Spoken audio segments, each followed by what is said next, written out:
Welcome to Relationships Through the Looking Glass.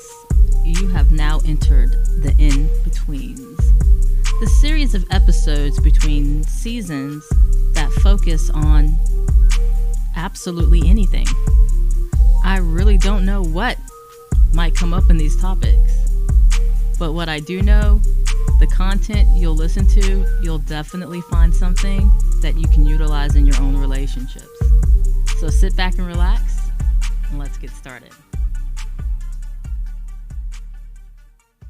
Hey everybody, welcome to episode 7 of the In-Betweens. We are rounding out this series as we prep for our season 3 launch. We have a lot of new things coming up on season 3. I am extremely excited. Some stuff you guys might have already guessed.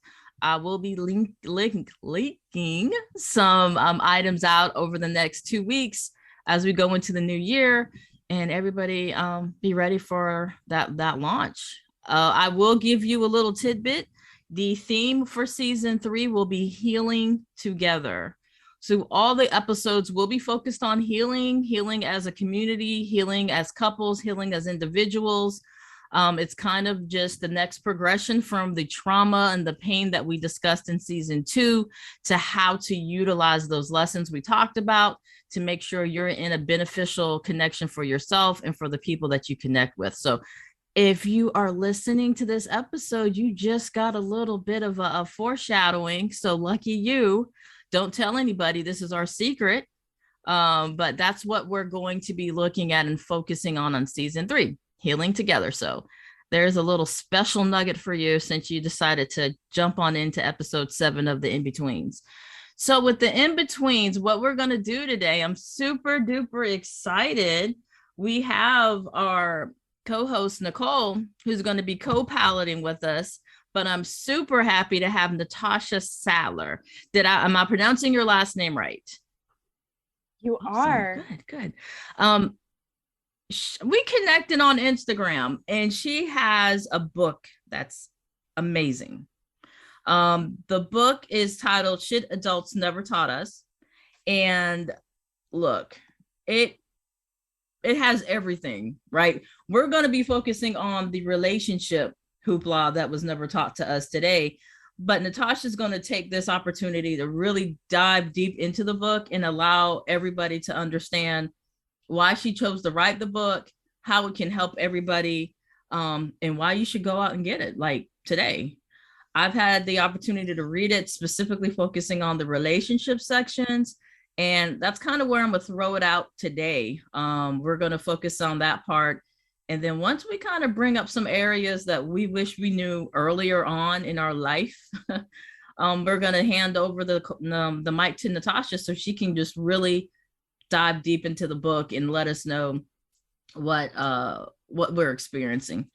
So things we wish we would have known sooner in relationships. There's so many. I'm going to kind of step back and let you two throw something out first. And I know Natasha's going to be like, that's going to be some spoilers from my book. So I'll let you choose whatever you want to share. But I'm the worst with spoilers. I just give away all the information. I'm like, I mean, yeah, let's spoil it. Because I really think for me, the biggest thing I wish I had known a long time ago, and I'm still learning constantly, is that there really is no should. Like the expectations that everybody put out there saying you should, get married, have kids, do this. The relationship should look like this. The relationship milestone should be this. There is no should. And no relationship is going to be like any other relationship. Just because something happened in your last relationship, you're like sitting around waiting for it to happen in this one. That doesn't happen. Every single dynamic is going to be different. Nobody ever talked to me about that. I was like, oh, there's a blueprint. Like, fantastic. I can hit all these check marks and follow this blueprint of a relationship. And when it doesn't look like that, so many people bail because they're like, well, this isn't it. This isn't the one because it didn't look like how I thought it was going to look like. And I think for a lot of people, we fall in love with the idea of a relationship rather than the actual relationship. And we end up disappointing ourselves because the person isn't the way we thought they should be. So taking those shoulds out for sure. Absolutely. I agree 2000% with that. And I'm pretty sure Nicole does too, because there's a lot of the same things that you said to me. She has said directly to me in my own experiences. So I'm gonna pass the mic to Nicole to kind of probably emphasize and enhance what you just said. Absolutely. I do agree. Take out the shoulds. But take out the shoulds. And then we also need to realize when relating, regardless of whatever type of relationship it is, it's imperative that we know and love ourselves. Once I learned that was kind of the missing piece for me, all of the other decisions, whether it be banking, having children, what job to take, what school to go to, all of those fell in line had I loved myself first and thought about myself first when making these decisions, as opposed to I want to go to this school because somebody will think something of me and then they'll be proud. I want to choose this partner because they look however they look, or doing all of these things outside validation as opposed to validating myself for myself.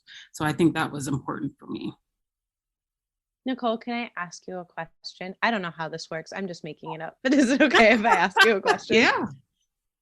Was there a moment that you were like, oh, now, like it clicked, where you were like, oh, now I think I love myself? Because for me, I really thought people, maybe it's the Instagram generation, but like self-love and self-care get blended into, well, you do your nails and you go to yoga and you get your hair done. And for me, I did all of that stuff thinking that I'm going to learn to love myself, and none of it ever clicked until I just started doing things that like fueled my soul and not giving, we can curse, right? Not giving a shit about what other people thought about me. And that's when I figured out, oh, like I get to put me first, where I'm like, I don't want to go to yoga, so I don't have to. Or, you know, I started writing, I started taking trips by myself and solo traveling, and I started doing things not caring about other people. And that's when I was like, oh, now I get it. Was it like that for you? It absolutely was. And I'm still learning, some of that stuff because I was reformed, or I am a reformed people pleaser. So I was definitely doing things so that way people could be pleased, and then I would be fulfilled by that. And that creates so many other cycles of frustration. I'm frustrated with you because you don't see how amazing I am, as opposed to I'm amazing and you should see it, But I think that exactly what you said, that aha moment is what a lot of, I don't want to call them youth, but generations need to learn, elder all the way down, that yes, we do need to move according to what feeds our soul, and trust in the fact that the decisions that we make are for our good. It's not a bad decision or a good decision. You're learning from it and you're growing from it regardless of which way you go. So stop waiting for somebody else to approve your decision. Make your decision on how you feel and how it feeds your soul. That was a big one for me, because the self-love, like when people said, you got to love yourself first, I was like, well, I think I do. It's like finding yourself, right? You're like, I think I found me. I don't know. Like I never had the aha moment until it became, I'm not looking for validation of myself and other people. I'm not looking for the okay. Like, you tell a joke and you look around the room to see if other people think it's funny. That was like how I was living my life. And I was like, every decision, I'm just looking around being like, other people think that's cool. Yeah. Oh, okay, cool. Like now I just look for validation to myself. Do I like the choices I'm making? Do I care about this in my future? Yeah. And that's, in my definition now of self-love. And I think it's important for people, the way they figure that out is trying different things. Do you like running? Go try running. Do you like it or not? Yeah, that's great, or whatever. It's okay to try something and not like it because everybody else does, So that's where it comes to figuring out who Nicole is at her soul, to say confidently, like, I love running. And I don't care what this is what I like to do. So that's what I think, that people don't have that comfortability to try these things, decide if they like it or not, because they are so concerned about how everybody else will perceive it. And then once you know so much about yourself and you're confident in who you are, you can show up for another person, and the reaction that person gives you will be irrelevant. So if you're like, I like running, and you meet somebody and they're like, ew, running? Why would you go running? You're like, oh, okay, so you're just not my person. Cool. Well, Moving on. and you can be confident enough to say, I like running and not compromise myself. Like, oh, you don't like it? All right, I won't go. Yeah. And then now I feel down or some type of way about myself because I didn't go running. Like, I know that I can now help people and, share who I am and still not compromise who I am. Yeah. No, that's such a good point. Absolutely. And I think for me, kind of in the same vein of what you two are talking about, but not putting your worth attached to a title in a relationship. Like there's so many people out there who are like, well, I'm this age, I'm that age, I should be married by now, I should have kids by now. And who says that? Like, no. There's also the opposite of that, where it's like people stay in unhappy relationships or unhappy marriages because they're like, well, I'm only 30. I can't get divorced. I can't be divorced at 30. And you're like, Right. Why? What you're saying is I can't be happy at 30.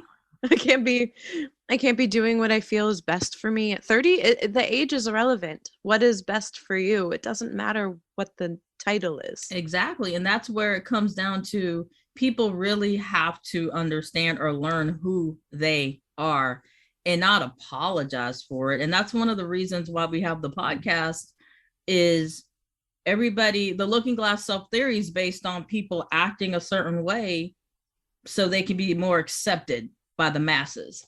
But is that really who you are? Is that really what you want?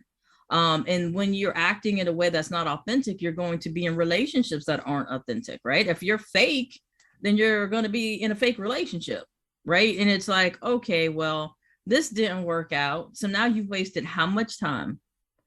And I'm a firm believer, if it doesn't make you happy, then screw it. Like, I got a divorce, and I'm okay with that. And there were so many people who were like, oh, I'm sorry. When I was telling them, like, I'm separated. Oh, I'm so sorry. Oh, I'm getting a divorce. Oh, I'm sorry. I'm like, why? I'm not happy. If I was staying in the relationship unhappy, then you can say I'm sorry, because I would be turning my back on who I am as an individual. And the amount of healing that has happened since then has been unbelievable. So I guess in my area would be not allowing what other people's standards are determine what you choose to do within your relationships, because I'm very out of the box. My relationships will always look weird. Like, I don't think I'll ever be in what is traditional, because I'm just not a traditional type of person, whatever that is. You know what I'm saying? So it's like people really have to stand on who they are and be comfortable with that. And I don't think a lot of people are just comfortable with who they are. And that sprouts out all these other issues. And I'm looking at the list of everything in your chapter where you talk about have the courage to fall in love with someone who is now. Can you go a little bit deeper into what you were meaning? And I read what you wrote, but for the listeners who haven't, kind of give them a little synopsis of what you meant when you say fall in love with someone who is now, because I thought that was really intriguing. Yeah, I feel like we fall in love with the potential of people, right? Like you meet somebody, you go on the date and you're like, oh, I cannot wait for them to be this person that I've envisioned in my head. And I say that is setting yourself up for disappointment. It's like handing somebody all the ingredients and then being disappointed when they don't cook the meal that you wanted. So you have to understand people are going to live their own life and do their own thing. Just because you're your own person as well. You would not want somebody to be disappointed because you didn't turn out the way they want you to. Like everybody's going to be their own person. So for me, that is falling in love with the person who is standing in front of you, saying what they want, saying who they are. When somebody comes at you and says, I don't think this relationship, I want something casual, let's say. And you're like, I want something more than casual, but they'll get there. Like, let's just start casual and they'll get there. They'll change their mind. No, they're telling you right now who they are right now. So meet them there. Don't fall in love with the potential of somebody. Don't fall in love with the person who says they're going to honor, their commitments, or somebody who says they're, whatever they say and don't follow through on it. Because the actions are so much louder than the words. And if you're falling in love with the words, it's true disappointment when the actions don't follow. That is so true. And it sets up for a lot of wasted time. And that was a hard lesson I had to learn. Like, I could see all the potential in this person. I could see where, wow, if this person really stepped into his power, he would be amazing. So I'm just going to ride this out. And then who do you have to blame when the crap doesn't work out? You can't blame him because he's like, dude, I told you, I showed you who I was. And exactly. And then you're fitting them into this box, and they're going to resent you for trying to fit them into the box because you're pushing them towards this potential, and they have to get there in their own pace or not get there. There's a chance that they will never reach that. But then you'll be pushing them, and you'll be the nagging girlfriend or wife or whatever. And nobody wants to date that person. And it goes on to that whole, with our episode about ghosts, zombies, and imaginary friends. It's an imaginary friend. You've really developed somebody who doesn't exist. And we are expecting somebody to follow a script they don't even have. And we're holding them responsible for that. So I really liked that because it really kind of fell in line to what we were talking about in episode 5 of season 2. And I think a lot of people are guilty of it, especially people who are like, I see the king in him. But if he doesn't see it in himself, it doesn't matter. It doesn't matter. And how much of what the potential is that person, and how much is the potential of the relationship? Right. So you're waiting for this person to become the person that you want them to be. And that would give you the relationship that you want to have. So now there's 2 elements, because if the person does step into their potential and become, this imaginary being, this person that you actually have imagined them to be, and the relationship doesn't transform in the way you think it will, that's still going to set you up for the disappointment. And they are going to look at you and be like, well, I just did everything you said. I did all the things. I became the person. And it's still not what you thought it would be. Absolutely. And again, you have to be responsible for those decisions that you make. And Nicole, do you want to jump in on this topic? Because I know you have the words to say. Yes, girl. Well, for me, my past partners were, because I was, we'll call it unhealed, and I had traumas that I was unaware of, I could see them in other people. And so I wanted to love that trauma or that hurt out of that person. And so for me, it was seeing that person as healed, like, oh man, if they would just get past this mother wound, they would be so amazing, blah, blah, blah. I'm going to show them that not all women are bad, or I'm going to show them that not all women are whatever the case may be. At the time, I didn't realize that I was checking in or tuning in or calling in emotionally unavailable men, because I was emotionally unavailable myself. So it kind of kept myself safe from exploring what I really needed to heal from.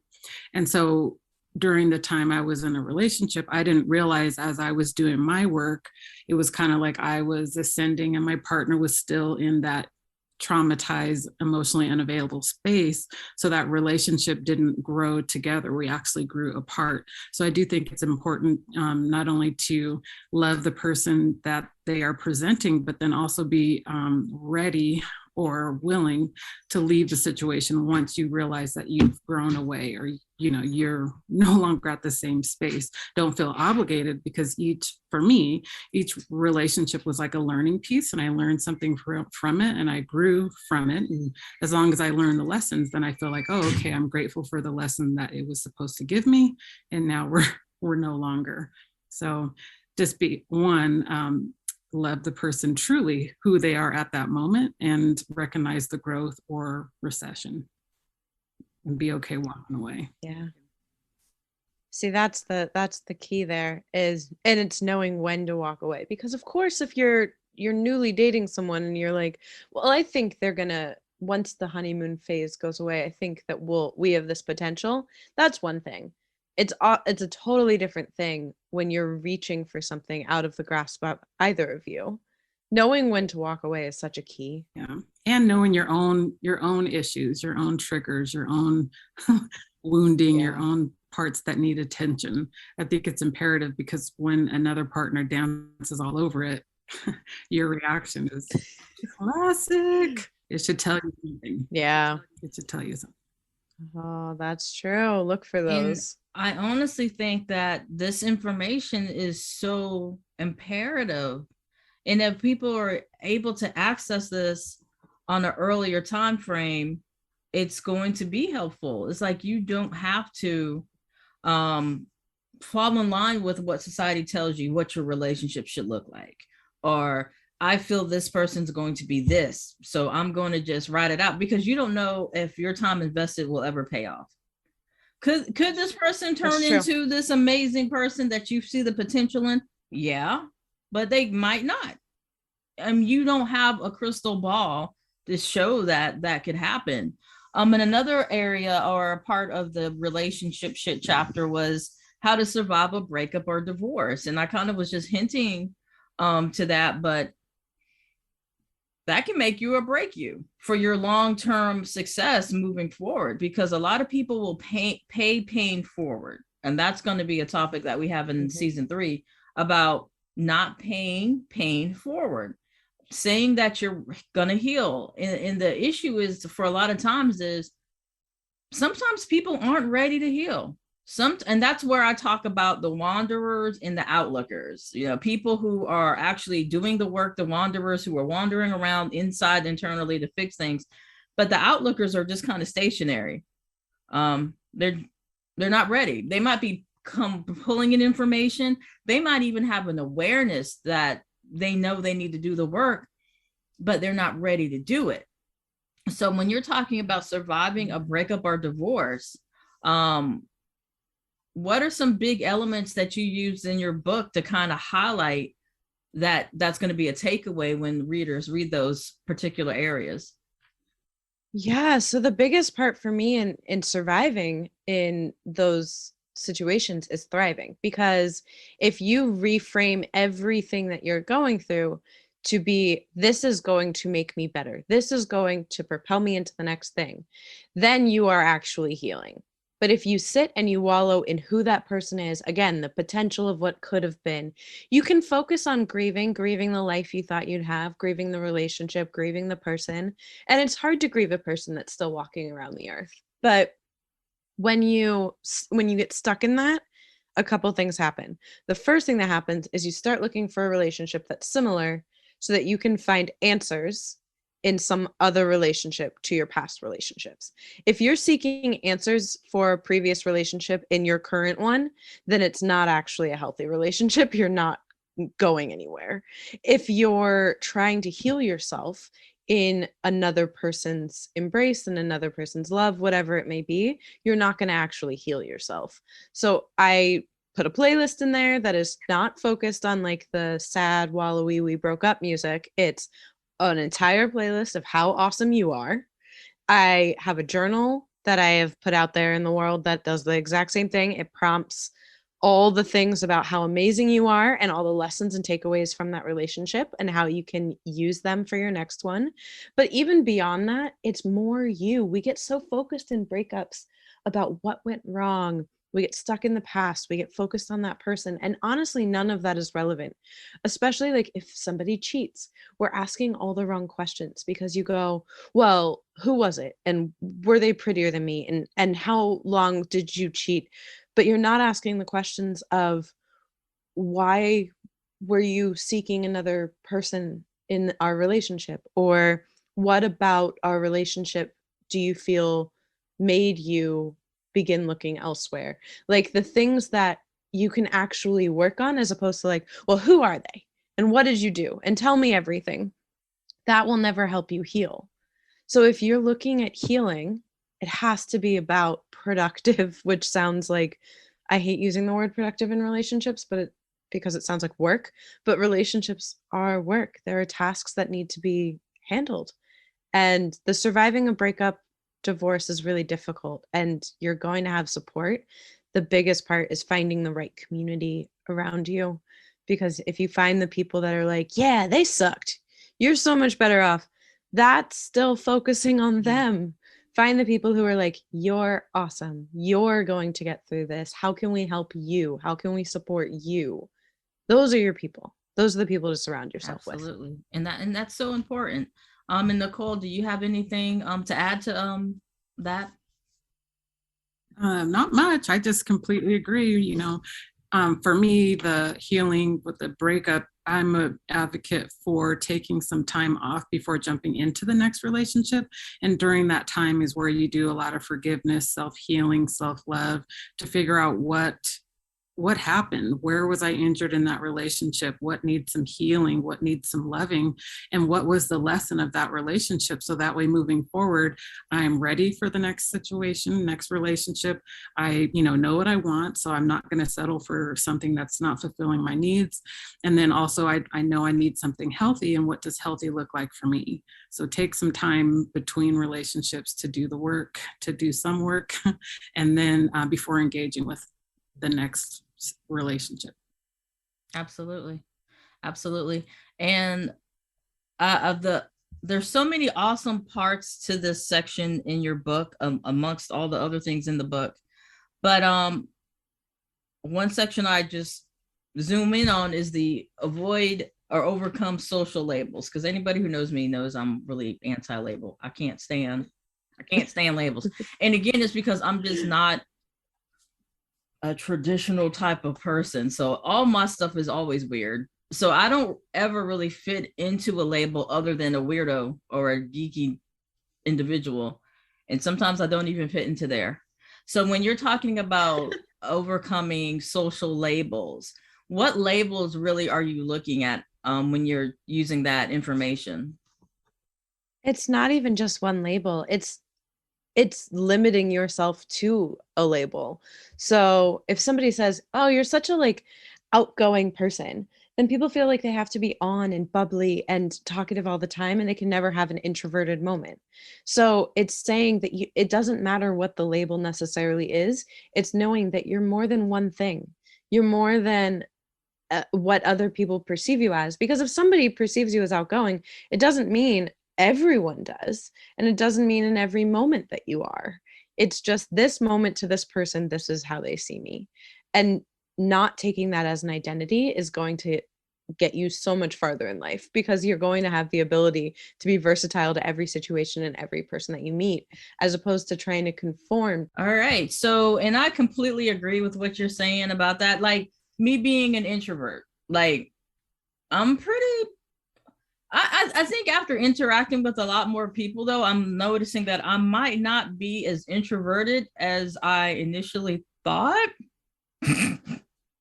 Well, you could be introverted with coworkers, with new people, and Yeah. extroverted with friends and family. Or you could have a day where I was telling people I had a headache when I was just tired, or I just didn't feel like interacting, because I felt like I was disappointing people who expected me to be talkative. And that's just, you're literally lying to people, because you're not meeting their expectations, or you're not meeting what you think their expectations of you are. Right. So it doesn't matter if you're introverted or extroverted. It matters what you are in that moment with the people that are around you. Yeah. And like with Nicole and Keisha, my family, coworkers, or people I'm just feeling comfortable with, I'm probably not introverted at all. It's more of when it's time for me to chill out, or if I get a hit emotionally, or if I'm just really needing a moment, it's how I just regain my energy back is where I'm more introverted. But when people hear introvert, people think you're just a recluse and choose not to do anything. Now, I don't like talking on the phone. I hate it. And that's 100% honest. Everybody who knows me knows that they're like, hey, I'm going to call you. Is that okay? I'm like, you don't have to do that. I'm not that bad. You don't have to like give me a heads up, but I'm just not. Oh, I want the heads up. I want the text first that says I'm going to call you. I'm going to call you. Is it all right? Are you cool? But, I'm not the one who's going to pick up the phone and call. Like, I'll definitely reach out first and say, are you free to talk? Just because it's an intrusion into somebody's time. But definitely labels for me are a big one. And what about you, Nicole? Labels were actually pretty big for me. I feel like I was acting, this is so horrible, but acting out of my traumas to be something, to be whatever said label was, or to not be said label. And so one, I did get caught up in labels and being the best label, whatever that was at the time. But then two, realizing that, as I've grown as a person and done a whole lot of work, I realized that those labels, you can grow out of the labels that have been put on you. So please don't get stuck in the label of being something or being a victim of something. You can learn to go ahead and learn something from it, grow from it, and not get stuck and be whatever that is, ex-wife, ex this, or whatever the label is. You don't have to be that. You can grow past that. So don't get. Well, that's back to what we were talking about earlier with like, you don't want to be 30 and divorced. It's not a label. You just are happy now. And that's all that is. But if you also take, like Nicole said, if you take the opposite of that, we don't want it to be harmful and cause trauma, where say you're depressed and you try and talk to a friend about it and you say, look, I think I'm depressed. And they go, well, you don't seem depressed. And they try and talk you out of what you are feeling. And they're essentially trying to unlabel you or put a different label on you. Don't let that affect you, because they don't know how you're feeling. I am a very anxious person. I have a lot of anxiety.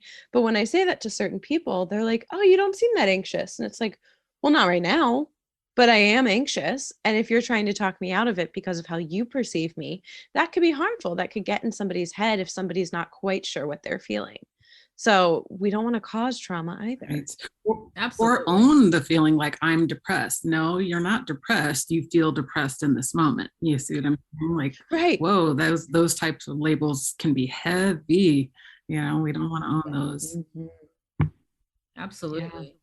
Yeah. And the one other area I wanted to hit on, and then I'm just gonna let Natasha go ham and let us know about all the other parts of her book, is be okay with people not liking you.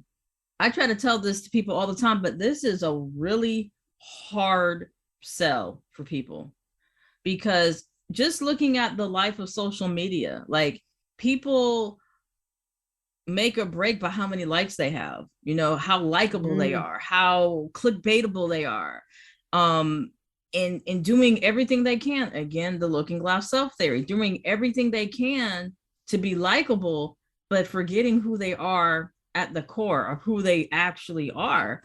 So give us a little bit of insight when you wrote the part about being okay with people not liking you. Well, like Nicole, I'm a reformed people pleaser and constantly in recovery if you see me in certain scenarios. But there's moments where you are compromising yourself, you're compromising your own choices to appease other people. And that's just disappointing yourself. You are compromising your own wants and needs so that other people around you feel comfortable. And if you're going to choose between disappointing other people and disappointing yourself, disappoint other people. That's Glennon Doyle talks about that a lot. Like, always focus on yourself first, put yourself first, and then give what you have to others. But don't go the other way, because then there will be nothing left for you. Being okay with people not liking you goes a little bit farther these days, because yes, there's social media. There's also a lot happening in the world, and you have to be okay with knowing yourself and knowing your choices and standing by them. Because if you're going to bend in safety protocols, if you're going to bend in all sorts of things just because you're trying to make other people like you, that could have real consequences now. And, you know, standing up for yourself is important. Absolutely. And I have a lot of friends and family, especially, well, I don't have a lot of friends. That's a lie. I have friends and family who are very honest, especially my little brother, who have always told me, like, I can't use myself as an example for other people, because I'm very comfortable with people not liking me. Like, I literally could care less what somebody else thinks about me. And it's kind of like, you know, I'm going to be who I am. And if you don't like it, then you're not supposed to be in my space, but I'm not going to alter who I am to fit what you feel I should be doing. And I've always been that way. And maybe that's why I don't have a lot of friends, but I really connect with people who connect with me. So if somebody doesn't connect with me, that's cool. And that's okay. And I see it a lot on, in the ghosting element. I see it a lot in just online dating and things of that nature, where people really get very bothered when somebody doesn't like them. or Yeah. doesn't swipe on them or ghost them. And it's like, screw them people. You know what I'm saying? Like, who cares? It's their loss. Now, I will say, if it's somebody I have formed a connection with, and all of a sudden they just drop off the face of the earth, like, you suck as a whole human, Michelle. And I'm like, what the hell did I do? That's a little different because you have formed a connection with somebody. But if somebody doesn't know you and they don't like you, okay. There's people I don't like. Well, there's probably a projection in there, right? They're projecting something onto you that has nothing to do with you. So Right. that's out of your control anyways. But sometimes there is power in feeling okay and accepting of people not liking you. Yeah. Because if there's a innate weakness in bending and breaking yourself for others. But if you're able to stand in who you are, that's really powerful. And of course, like you said, it's not necessarily, the friendships or the close connections in your life. That's something different. And those usually have to be mended and worked on separately. But in terms of bending yourself so much for others around you, and that's like acquaintances or colleagues or however that shows up in your life, that can still be really detrimental to you if you're compromising yourself all over the place. Absolutely. And Nicole, come on over and let us know how you feel about that when we talk about, it's okay for people not to like you.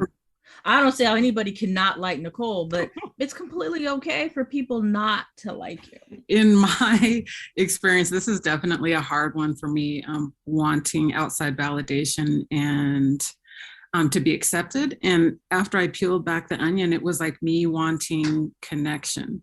And so if I wasn't getting, calls or whatever, I felt disconnected, and who I was wanted to be connected with the people around me.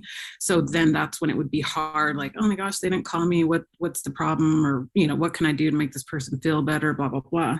Like, now that I'm becoming more aware of my behaviors and how I was receiving, I am okay with you not calling me, because we all have our own story to tell, lives to live. And I can recognize, like, okay, it's not necessarily a personal thing against me. It's you're leading your life and you have things to do. Okay, fine. I can release the control of, contacting you. And why didn't you call? Is everything okay? And blah, blah, blah. Like, you have your own stuff, just like I have my own stuff. And then moving forward, I have the responsibility of communicating, like, hey, I kind of feel I need some connection, and saying that, so that way we can have a mature relationship. On social media, when specifically to like getting likes and whatnot, people don't realize either A, the people are liking it because that's what's cool right now, or B, they're liking it, maybe because they do like you. But just because you don't get engagement doesn't mean people don't like you. It's, not to take that type of stuff personal, as far as like liking or not liking or engaging or not on Facebook. So that was some major lessons that I needed to learn. Absolutely. And there's so much more to that particular chapter and I definitely recommend you all checking this book out, but I'm going to hand full control over to Natasha now to kind of go over the other elements in the book. Like, I'm telling you, this can be a whole curriculum for high school students, for people who are in college or about to graduate, because it's not only actionable items, there's examples and everything else in there that you can utilize. And I'll shut up now and let you take over, Natasha. Yeah, I've gotten kind of good at this pitch, I guess. So the book is called Shit Adults Never Taught Us. It is 98 very quick chapters. Like, I say 98 chapters and that scares people, but they're all like 2 or 3 pages. It's just a little life manual. It's divided into 4 sections: career shit, relationship shit, mind shit, and life shit. And like you said, it's really great for high school and college students, but it's also really great for just about anybody who's a little stuck in life. And I say, like, the relationship section or the mind section, which is all mental health, you may read it today. You may read a couple of chapters that are relevant to you, put it back, pick it up a few months later, different chapters are relevant to you. Or you may read it in this relationship, in this mindset, in the situation you have in your life, put it back, and in 6 months read it again and have a completely different mindset or a completely different relationship, and read it from a totally different place in your life. So I think it's really relevant for anybody. The career section, we focus on taxes, 401k, side hustles, knowing when to leave a job, negotiating bills, and getting a car and really anything. That section very much is like the young adult people starting out in life. But if you're still trying to figure out taxes, 401ks, or like side hustles, or honestly, does anybody know when to leave a job? Like it seems like that could be useful just until retirement. So that section is definitely for the younger audience, but can be used for anyone. Relationship in mind. Relationship covers anything from the beginning of a relationship, like you said, like falling in love, all the way through with all the fights and everything that's involved in a relationship until the surviving a divorce and breakup section. It also covers making friends as an adult, redefining relationships with siblings and parents as you get older. The mental health section is anxiety, depression, but then also things like overthinking or the things that cause you to second guess yourself or question yourself. And then the life section is really just navigating life and being okay, like recognizing some things are just stuff and how to settle for more and ask the right questions, the things in life that we kind of forgot after we left school. So the book is available on Amazon and Barnes and Noble and Apple Books and Google Play Books. And the Instagram is at Shit Adults Never Taught Us.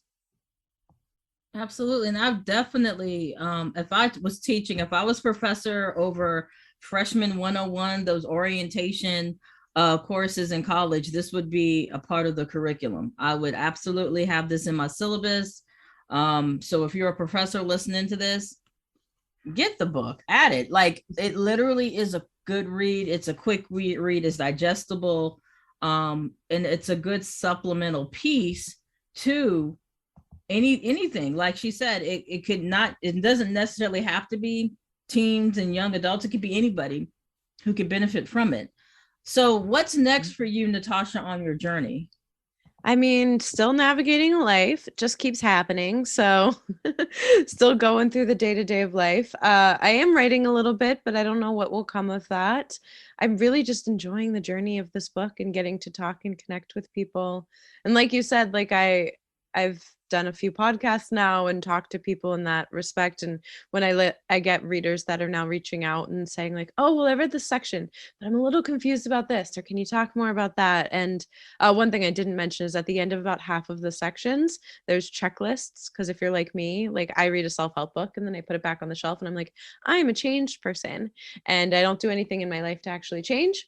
So I made a checklist so that when you're done reading the various chapters that you actually do need to do something about, you can check off like, oh, okay, so negotiating a salary, I need to do this and this and this, and you have the check marks. So I think, like you said, it's a great workbook, but I also love talking to people who have read the book and are like, okay, so I did this, now what do I do? And that's been really great, meeting people. Like having this conversation and talking to you guys has been really great. Yeah, I mean, I know our in-between episodes have been really light, but this is such an in-depth conversation. I think it's going to help a lot of people who you listen and, like I said, get this stinking book.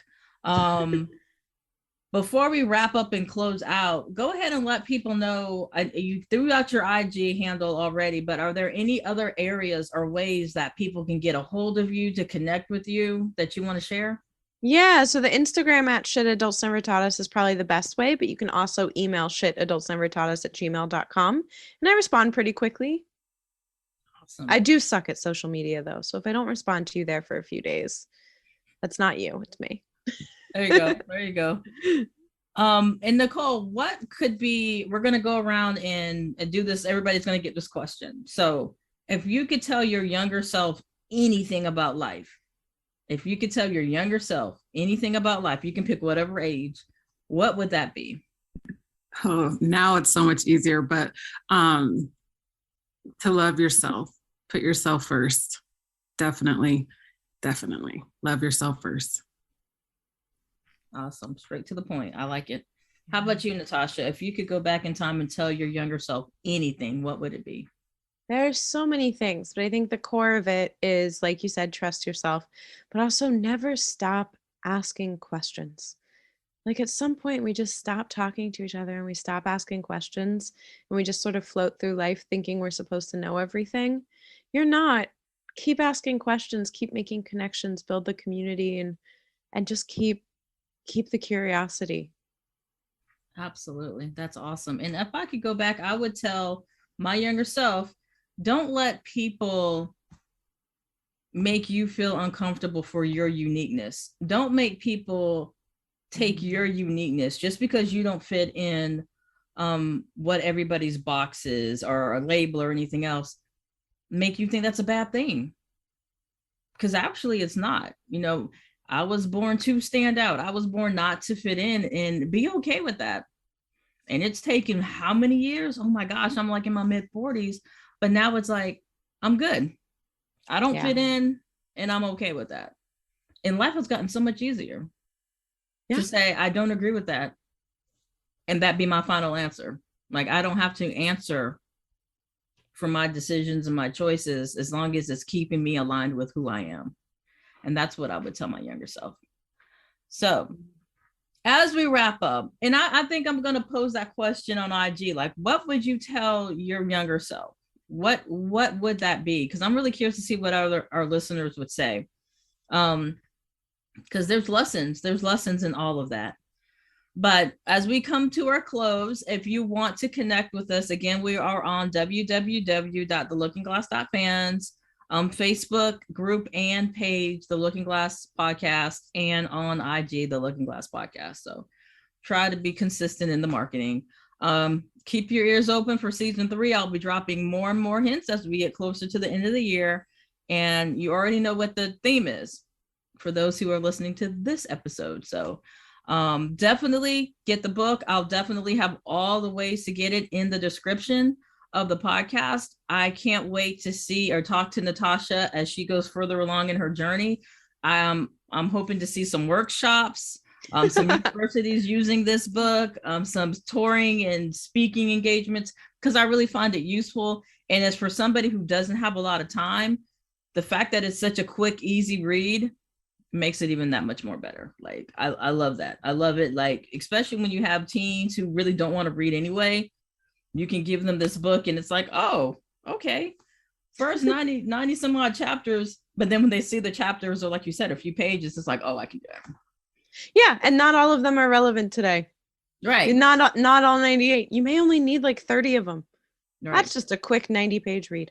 Exactly. Right. And I mean, I'm going to be getting it for my kids, so they can't say an adult didn't tell them shit. I'm like, you had a whole book. You had a whole book. I don't want to hear it. So thank you so much, Natasha. And before we close out, do you have anything else you want to say to any of the listeners? No, thank you guys so much. This has been amazing.